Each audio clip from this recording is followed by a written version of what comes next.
Yes, well, the Rhodesian Bar, it was Roman Dutch law, but I must say it had very little difference from the way law is practiced here. We wore wigs, for instance, judges wore wigs, and we dressed the way advocates do in England and barristers here do. We wore gowns and things like that.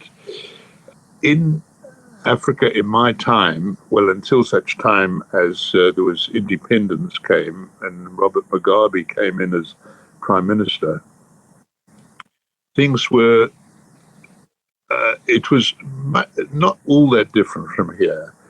It was far simpler. You know, for instance, in civil matters, you didn't have long submissions to put in or long further and better particulars and all that type of thing.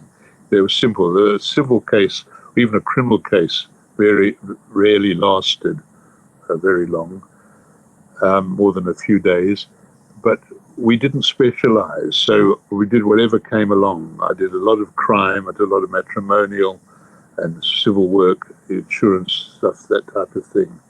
In crime, the major difference from here, and I've no doubt from Malaysia too, is this. We had the death penalty at that stage, but a person who'd been found guilty of murder could have what they called extenuating circumstances if the defense of self-defense didn't go quite far enough, or provocation didn't go far enough to reduce it to manslaughter, culpable homicide, as we called it. And the other reason they had was if the murder was committed through a genuine belief in witchcraft, that would also be extenuating circumstances. I can give you two examples, one where I defended and one when I was acting as a judge. The one where I was defending was in a village which we called a kraal, K-R-A-A-L. Once lightning came down, struck a cow, killed it. So immediately they go to the witch doctor and say, why was my cow killed? Whose fault was it?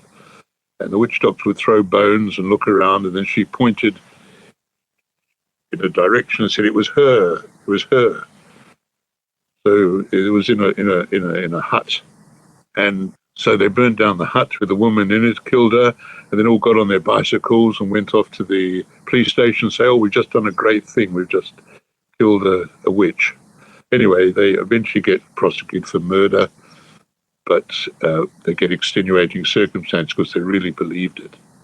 And the other one was when I was sitting as a judge there, as a judge, a man, a wealthy African, I remember him, he was wealthy, he was well-dressed, etc.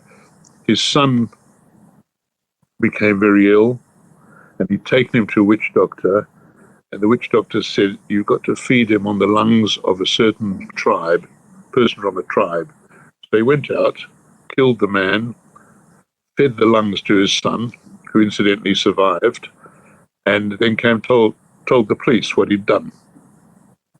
Pleaded guilty to murder, and of course I didn't have to sentence him to death, gave him life imprisonment. And a prison officer once told me that prison officers incidentally were allowed to use people who had good behavior as in their house. You do the cleaning, the babysitting and whatever. And he said, we always go for the murderers because they're the ones, who've actually got good backgrounds and things like that.